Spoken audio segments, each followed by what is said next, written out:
Some have built empires. But what about you? Have you ever wondered what the real difference is between those who build empires and those who merely dream of them? It's not luck. It's not inheritance. It's not even raw talent.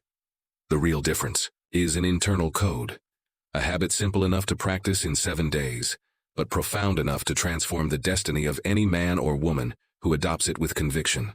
This is the habit that, over a century ago, I shared with a young man named Napoleon Hill. And it was this habit that led him to decipher the secrets that you would later know as Think and Grow Rich. But before I reveal this habit, I must prepare your mind, because it is not enough to know the secret. You must be worthy of it. When Hill sat before me, he did not yet have clarity of purpose. He was young, determined, but lost in the maze of opportunity, just like many of you listening to me now. And it was at that moment that I challenged him. Hill, you need a habit that governs all others. A daily code, a pact with yourself. Because I knew, as I know today, that wealth does not begin in the bank account, but in mental discipline. The habit that transformed Hill, and can transform you, is this. For 7 consecutive days, as soon as you wake up, you must reaffirm your defined purpose with absolute conviction. Visualize the result already achieved, and command your subconscious mind to seek all possible paths to its realization. These are not empty words. This is the command mechanism of the mind, the starting point of true wealth. Because understand this, what you clearly command your subconscious, it transforms into obsession. And well-directed obsession is the most powerful force in the human universe. That's how I built my steel empire. Every day before the sun rose over the Pittsburgh skyline, I dedicated the first few minutes of my morning to reconnecting with my unwavering purpose, to dominate the steel industry with greater efficiency than any other man alive. I visualized my furnaces burning, bridges rising with Carnegie steel, ships carrying beams to build new American cities. And then, with that vision burning in my mind, I set out for the battlefield of business. My body had not yet worked, but my mind had already won the day. This is the habit I shared with Hill, and today, I pass it on to you. Now listen carefully, because here is the exact protocol. Upon awakening, sit upright in bed, or in front of a mirror, breathe deeply, and declare aloud, I command my mind to align all my thoughts, emotions, and actions toward the full realization of my purpose. Insert your goal here with absolute clarity. I see this goal already achieved. I am grateful because I already have what I desire. Today is another day of inevitable progress. You must feel each word as an accomplished truth. It doesn't matter if today your reality seems far from your vision. What matters is the energy with which you engrave this command in the fabric of your mind. Because once the mind is convinced, it begins to recruit invisible forces. Opportunities arise. People appear. Ideas are born. Unlikely paths materialize. That's how Napoleon Hill, a young reporter without fortune, became the architect of the greatest code of wealth ever published. Because after 7 days of practicing this habit, something changed within him. Doubt was replaced by a burning certainty, and that certainty is the fertile soil where fortune germinates. But let me warn you, the challenge is not on the first day. The first day is easy. The initial enthusiasm is intoxicating. The challenge will come on the 4th, on the 5th, when the inner voices try to belittle the exercise. When your rational mind says, this isn't working, that's when you must persevere. Because in those moments, the old mental program tries to protect its reign of mediocrity. Resist, keep going. 7 days, just 7 days. And you will have dealt a death blow to the old you. You see, all those who have climbed the highest mountains of fortune have fought this invisible battle. It is not the battle of business.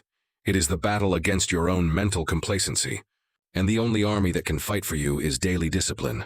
When Hill came back to visit me, weeks after that first challenge, his eyes were shining with a different fire. He had understood what few understand, that the man who commands his mind commands his destiny. From there, he began his colossal journey of interviewing the richest and most powerful men in the world, decoding the principles that, until then, were locked in the silent fortresses of private empires. And it all started with 7 days of a simple but non-negotiable habit. If you seek wealth, freedom, mastery, start here. Not with complex businesses, not with risky investments. Start with the government of your mind, because money is the effect. Mental command is the cause. And here I need to tell you something with the frankness of someone who has built fortunes that have changed history. Most people never practice this. They listen, they get excited, but they don't follow the complete protocol. And so they remain slaves to chance. But you are not the majority. If you are here, it is because something inside you demands ascension. It demands greatness. It demands a new code. So when you finish this video, get ready. Tomorrow, when you open your eyes, your first act will be that of an emperor of yourself. Declare your purpose, visualize your achievement, command your subconscious to tirelessly seek the paths. Do this for 7 consecutive mornings, and then observe. Now, if this message already makes sense to you, let the universe itself perceive your willingness. Write below in the comments, "I command my mind and my destiny." Publicly declare your entry into this pact. This simple action creates commitment, and commitment is the bridge between desire and fulfillment. Now that you know the 7-day habit, I need to reveal what comes next. Because you see, most people believe that all you have to do is practice something for a week, and the universe will immediately bend to your will. That is the illusion of the week. A true empire is not built in 7 days, but the commander of the empire is born in those 7 days. When Hill began applying the habit, it wasn't the outside world that immediately changed. It was his inner world. He began to realize something that few people notice, that the human mind is a battlefield, and the most dangerous enemies are camouflaged within us. They are old thoughts, inherited habits, old fears, and limitations accepted as truths. That's why the habit I gave you wasn't just a mental practice. It was a weapon. In the days that followed, Hill reported something you will also feel: resistance. Doubts arose. Inner voices said that it was foolish, that he was just playing at self-deception. But he persisted, and in persisting, it was like digging a new bed for the river of his mind. A bed through which, inevitably, the waters of his life would begin to flow. You see, I understood this principle early on back in Scotland, when my family was poor, living on the bare minimum. My father didn't inherit a fortune. My grandfather didn't leave me any land. I had only one tool, my disciplined mind, and I used it like a laborer uses a hammer, every day. While young people my age were lost in cheap distractions, I spent my mornings mentally designing what I would build. Not vague dreams, not childish fantasies. I saw the railroad tracks, the factories, the smokestacks of my blast furnaces. I saw the engineers working under my leadership. I could hear the sound of steel being shaped, and little by little, what was a vision became reality. Hill, in repeating this, developed what he called a burning purpose, something that burns inside. And here is the truth that few have the courage to hear. If your desire does not burn, to the point of consuming you, it will never consume the world around you. And why 7 days? Because that's the minimum time required to begin reprogramming the subconscious mind. It's like breaking through the crust of the earth for a seed to sprout. After that, the tree still needs to grow, but germination has already occurred. It's the point of no return. Now allow me to be brutally honest with you, as I was with Hill. What comes after those 7 days is not magic. It is discipline. You must continue this exercise indefinitely. 7 days is the beginning, but mastery belongs to those who turn this habit into a lifestyle. When my businesses began to expand, I had already trained my mind to seek out allies who were more capable than me. I knew I needed men who were superior in engineering, finance, and operations, and because my mind was focused daily on this purpose, I attracted them. Brilliant men like Charles Schwab became my generals, because the commander who rules your mind inevitably rules men.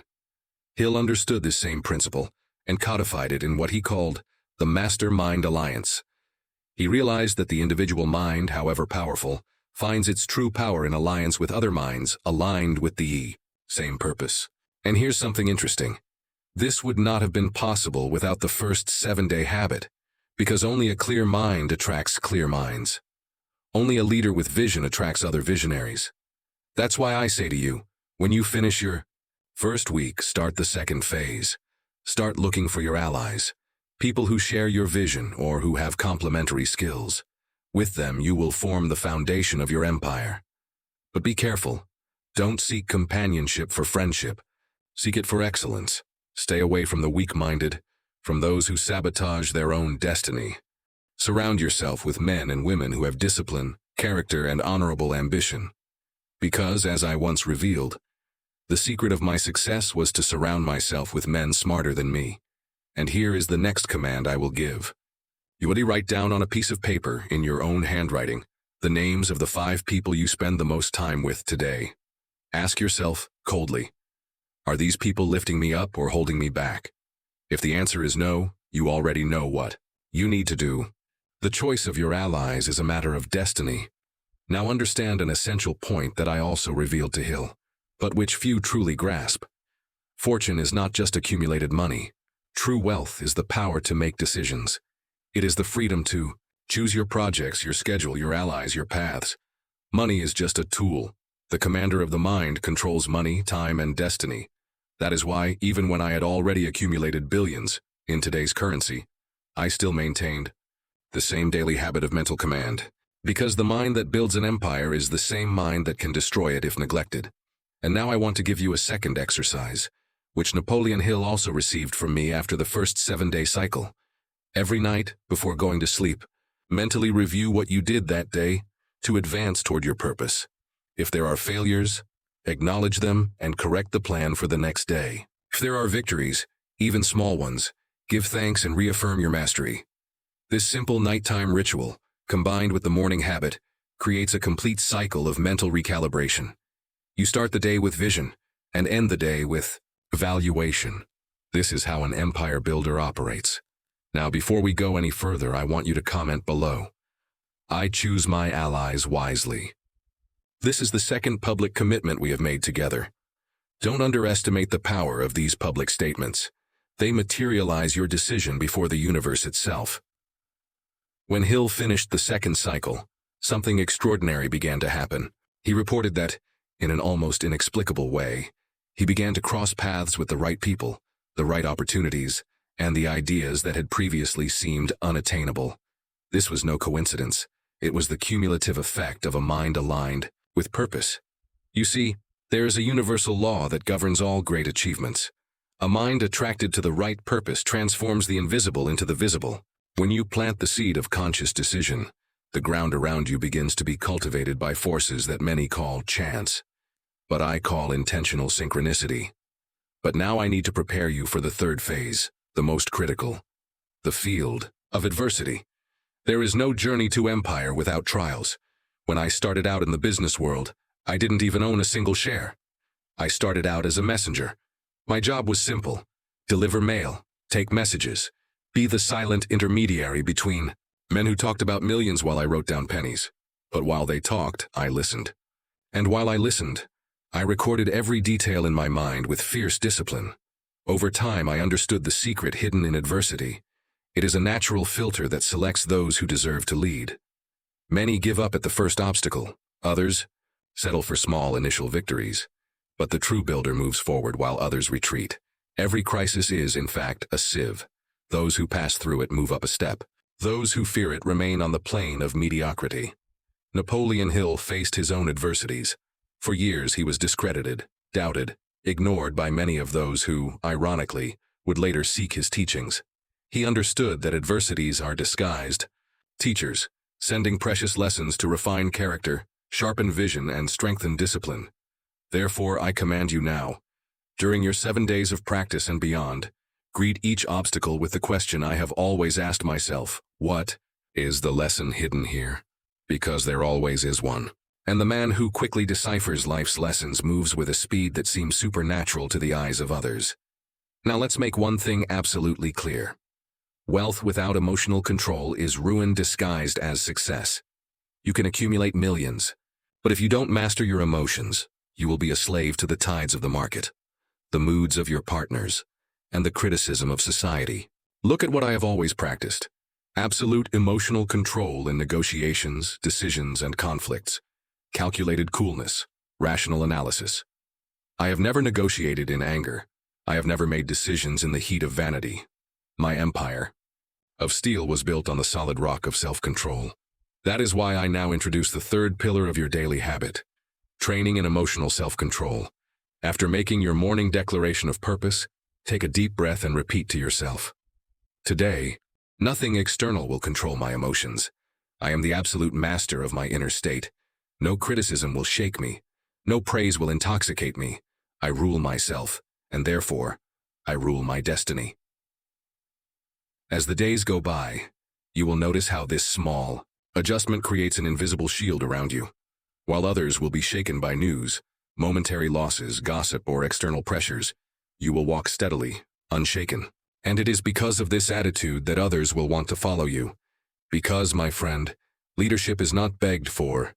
Leadership is earned by the visible example of those who govern themselves. That is how I ruled thousands of men, forged alliances with powerful bankers, weathered economic crises, and survived trade wars. Not because I shouted orders, but because my conduct inspired silent respect.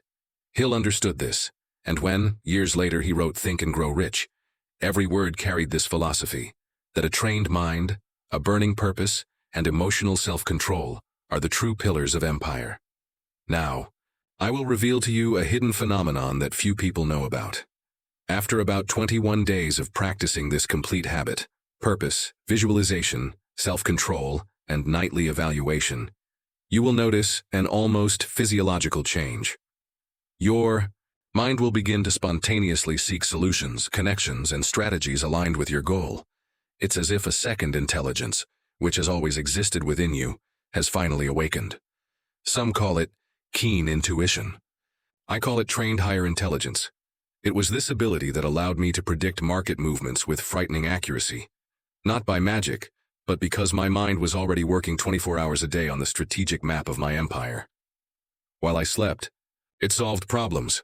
While I talked, it identified hidden opportunities. You are now in the antechamber of this transformation. If you follow this path faithfully, your mind will be reprogrammed to operate in this state. You will begin to see what others do not see, to hear what others ignore, to decide with surgical precision while others are still confused. And before we move forward, it is time for the third public commitment. Declare now in the comments, I rule my emotions and move forward without fear. This is your third anchor. Each public declaration seals a deeper level of commitment to your own future. Now, having gone through the first 21 days, you are entering a zone that most people don't even know exists. The zone of absolute alignment. Hill, after understanding this stage, told me something I have never forgotten. Now I wake up with a sense of mission that does not allow me to hesitate. It's as if every cell in my body knows what needs to be done. And I smiled, because that was the sign that the real work was just beginning. Many believe that success comes after the first big contract, after the first million, after the first public recognition. I affirm with the brutal frankness of those who have already managed fortunes. True success begins when internal command becomes personal culture, when you no longer need to force yourself into a habit, because the habit has become part of your identity. This is where you go from apprentice to commander, not because everything has already been achieved, but because you are now incapable of stopping. At this point, I teach you the fourth layer of our system, the philosophy of continuous progress. From now on, you must adopt the principle that I have carried throughout my career. Every day must contain progress, small or large, but progress. I did not allow a single unproductive day during my rise. Each dawn brought with it the question, what will I do today that will bring me closer to my empire? Whether it was a strategic decision, a meeting, a learning experience, or a course correction, it didn't matter. The essential thing was to move forward. This is where you must implement the ritual I have named Hill's minimum daily progress. Every day, before going to sleep, record a single concrete action you took that day that contributed to your purpose. Don't accept justifications. Don't accept excuses. Either there was progress or there wasn't. Binary clarity forges the steel of discipline. When I did this as a young man, I realized how small daily victories accumulate exponential strength. A productive conversation, a new contact, a difficult decision made, a study advanced. The accumulation of these small bricks built the indestructible walls of the Carnegie Empire. And here I give you a code that few will understand now, but that will govern your rise in the long run. The mind that wins today without fail creates an inevitable tomorrow of greatness. What I am teaching you is not a temporary motivational plan. I am passing on the mental system that built the greatest fortunes in history. Now let's make something even clearer. Money is just a late consequence of your mental and strategic mastery. When my steel empire reached its peak, Many imagined that the secret lay in mergers, acquisitions, and negotiations with railroads and banks. Yes, all of that existed, but those were only the visible manifestations of what had already been consolidated within my mind long before. True fortune is born from an unshakable vision cultivated, repeated, strengthened, and applied over years with uncompromising discipline, and that is why so few get there. They cannot stand the invisible work. Hill understood this principle so deeply that he went on to teach it to the world as the greatest difference between millionaires: the ability to maintain unwavering focus, while the world around them lives in distraction. Now let's start talking about building your strategic foundation. Every commander, after establishing self-control and purpose, must master the art of choosing their battlefields. This is the fifth layer I teach now: obsessive specialization. You see, the fatal mistake most people make is wanting to be everything at once. They spread their energy across multiple projects, multiple areas, multiple interests, and they end up shallow in all of them. I chose steel. I could have chosen coal, finance, maritime trade. But I focused on steel with total concentration until I completely mastered the industry. And here's the lesson for you. Choose your steel. What will be the field in which you will exercise absolute dominance? What will be the sector, the project, the business in which you will be the undisputed leader? Don't be fooled by early diversification. First, conquer your kingdom. Then, if you wish, expand your boundaries. This absolute focus not only attracts powerful allies but also discourages competitors. Because when someone observes your methodical obsession, they understand that they are facing an opponent with the time, energy, and trained mind to persevere for decades, if necessary. That's how I destroyed competitors who were looking for quick shortcuts. They tried everything. I did one thing with deadly perfection. In the end, they fell by the wayside. Now here's another practical exercise for you to implement immediately. Write a unique and objective statement. My absolute mastery will be in... Fill in your industry, project, or mission. This statement will be your guiding light for years to come. Before we move on, enter your fourth public commitment in the comments. I choose my domain with unwavering focus. Each of these public statements records your decision in the visible and invisible realm, and they are what seal your definitive entry into the ranks of empire builders. Now that you have chosen your domain, it is time to delve into the real engineering of empire building, the art of strategic multiplication. Hill, after consolidating his purpose and establishing his focus, realized something essential that I also learned in my own journey. No empire is built by the isolated efforts of one man, but by the intelligent multiplication of capabilities and resources. Here, most people make two fatal mistakes. They either try to do everything themselves, drowning in operational work, or they delegate too early without building a solid foundation of command. Both sink. What I taught Hill, and what I now teach you, is the principle of surgical delegation with strategic supervision. During the colossal expansion of Carnegie Steel, I did not design every blast furnace, negotiate every transportation contract, or supervise every production shift. But I did choose each commander on each front with almost mathematical precision. I selected minds that knew more than I did in their specific fields. And then I established supervisory systems that allowed me to track performance with clear numbers, concise reports, and objective meetings. I didn't need to be in every operation, but I was present in every strategic decision, because I knew the difference between leading by control and leading by direction. Therefore, the next habit you should incorporate into your daily protocol is the multiplication agenda. Every week, review 3 non-negotiable questions. Who in you? My organization or network needs to be empowered to produce more? Who needs to be replaced to maintain the level of excellence? What new superior allies can I attract to raise the quality of the whole? This cycle of constant evaluation prevents your empire from rotting in zones of comfort and mediocrity. Hill, when interviewing the great titans of world wealth, realized that they all applied this same principle in their own way. None of them tolerated prolonged mediocrity within their circle of power. And that is why many built legacies that transcended generations. Now I will give you a warning that I have given to many ambitious young people. Greed for speed is often the greatest enemy of solid construction. I could have embarked on multiple financial adventures early on. I could have invested in fields that seemed promising but were not yet mastered. I did not. I expanded only after achieving overwhelming superiority in my current territory. First, absolute mastery. Then, solid expansion. If you want to maintain your steady rise, adopt what I call the Carnegie pace of expansion.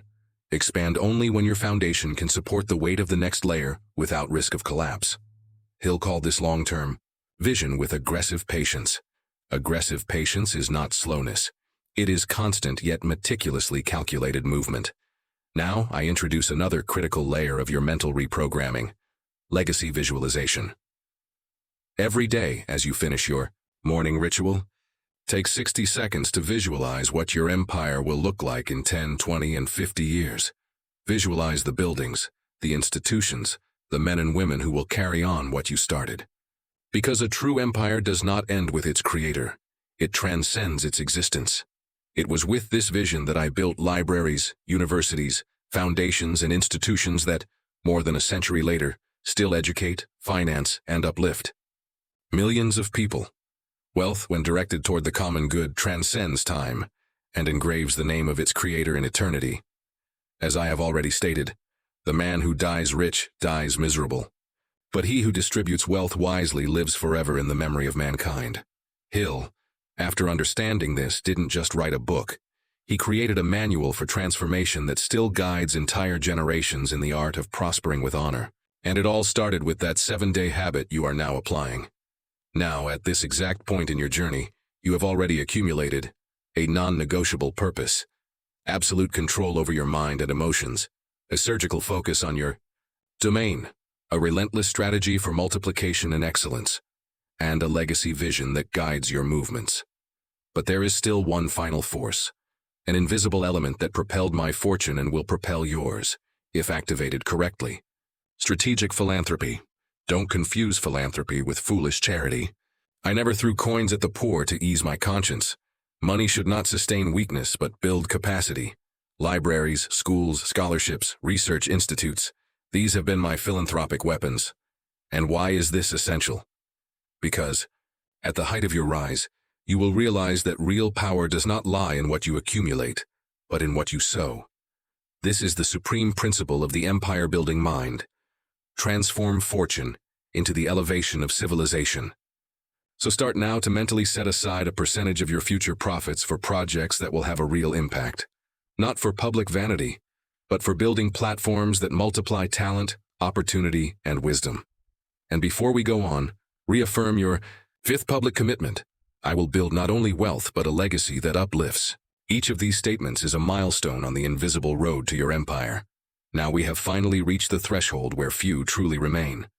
This is the territory of the true commanders, those who not only desire wealth, but build it on foundations, so solid that time itself becomes their ally. Consider this. When I began my journey in America, young, poor, the son of weavers, I had no guarantees, no godfathers, no inherited wealth. I had only my mind, and the unshakable conviction that if I commanded that mind with fierce discipline, the rest would be inevitable. I engraved that conviction on my soul with a code. To govern oneself is to govern one's destiny. And now, you, who have already crossed the first stages, are beginning to feel the first winds of that same territory. You are no longer driven solely by desire. Now the internal engine is different.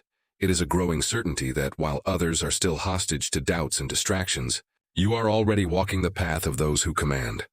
When Napoleon Hill fully understood what we had started, he said something that still echoes in my memory. When I aligned my purpose with the daily practice of mental mastery, I began to realize that opportunities came like rivers converging toward me. And that's exactly how it works. A mind aligned with the right purpose changes the very field around the individual. The right people start to appear. Ideas come in moments of silence. Solutions that seem distant spring forth as obvious answers. This is not chance. It is the effect of years of daily discipline, repeated and applied with uncompromising focus. But I must warn you with the frankness of someone who has seen many, full at the peak. The greatest danger to an empire is not at its beginning, but at its height. Yes, because when money is flowing abundantly, when business is booming, when your name is respected, many relax. They allow comfort to sabotage their focus. They forget the mental ritual that brought them there, and so, slowly, the empire begins to crumble through the internal cracks of vanity and premature self-satisfaction. That is why I myself, even as a billionaire, have never abandoned my daily ritual. Every morning I continue to declare my purpose, review my strategies, and visualize my next moves. Because I knew that the battle never ends, it just changes form. And here comes what I call perpetual self-government. This is the supreme stage of empire building, when the individual is no longer driven by scarcity, fear, or unbridled ambition, but by a continuous mission of expansion, improvement, and contribution. You see, true wealth is not measured solely in bank figures. The truly wealthy are those who, having achieved financial abundance, govern their own minds with the same iron discipline as in the beginning. When I decided to sell Carnegie Steel, I already had one of the largest fortunes on the planet. I could have stopped there. But I didn't. I transformed my capital into educational platforms, public libraries, and foundations that still lift millions of lives today. Because I understood early on the supreme law of power. Wealth that does not lift others is a golden prison for its owner. Hill absorbed this philosophy and transformed his work not only into a manual for getting rich, but into a true code of transformation for millions of people. Because in the end, all the financial knowledge he organized was based on this central principle that I now pass on to you. The mind is the only true capital. The rest is a consequence. Now, I bring you the last pillar of this mentoring, the perpetuation of empire through constructive philanthropy. Understand, philanthropy is not sentimental charity. It is intentional social engineering. It is the ability to take a portion of your fortune and sow it in such a way that it returns to society, multiplied in the form of talent, knowledge, innovation, and development.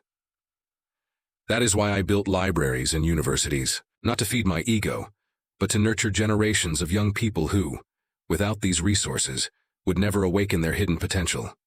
It is not enough to enrich yourself. You must enrich civilization. That is how an empire ceases to be a personal episode and becomes a permanent chapter in history. Now listen carefully. When you maintain your mental ritual of purpose and mastery, when you maintain your minimum daily progress, when you form your circles of superior allies, when you expand with aggressive patience, when you visualize your legacy continuously, the world around you will begin to bend before your discipline. Not because you will force events, but because you will be operating on another level of consciousness, a level reserved for the few, the level of those who decide how the next generations will live. And at this point, my friend, you will no longer be building just for yourself. You will, in effect, be shaping the very history of humanity around you. That's how it was with me. It can be that way with you. Now is the time for your last public commitment, the last steel anchor that seals this mentorship. Right now, with all the conviction of someone who already understands the whole game, I will not just build wealth, I will build an eternal legacy. And from this moment on, your journey is no longer one of inspiration. It is one of execution. Because, as I always say, now it's your turn to build your empire with wisdom. Sign up and share this video with anyone who wants to build something great.